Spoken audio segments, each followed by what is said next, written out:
So it's been here since mid-90s in hopes that they would build a 23-acre complex about a center for agriculture.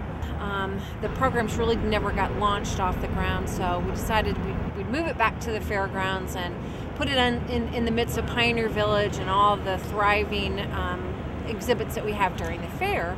And then the plan is to do some more year-round education on the north side, hopefully someday end up with a State Fair farm. Beautiful day here. You see a little frost on the roof of the barn, but it's exciting to see it getting ready to be in its final home. I'm actually more excited about the move today than really nervous about it. It's kind of an exciting thing to see a barn going across 38th Street. Right after rush hour, it's going to close down and the barn will go across. I think they said 15 minutes, half an hour will be about the time it's going to take to go across 38th Street. And then it actually goes on the west side of the fairgrounds, goes out the gate 16, and then goes down 42nd Street and then comes back into the fairgrounds off of 42nd Street.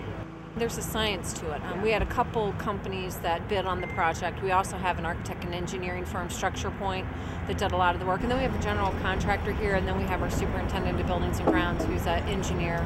So we have plenty of very talented people that spend a lot of time in preparation. I think that's probably going to be the key, is that the amount of work that went into getting it ready to move today. This is something we've been looking forward to for a long time.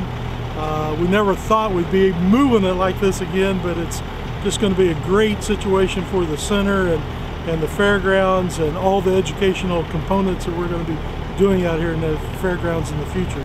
It's done by remote control, which is kind of fascinating. I mean, you would think that it would be a great big, some kind of semi-truck or tractor of some sort that would be pulling it along, but it's all remote control and hydraulics, and obviously the engineering is very sophisticated and they know what they're doing.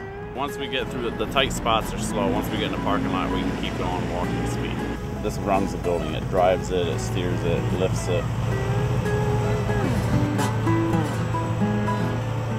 It's amazing. This is probably, 2 years of planning come together. We always had faith this barn would serve its main purpose, and I think moving over there is a huge step towards that.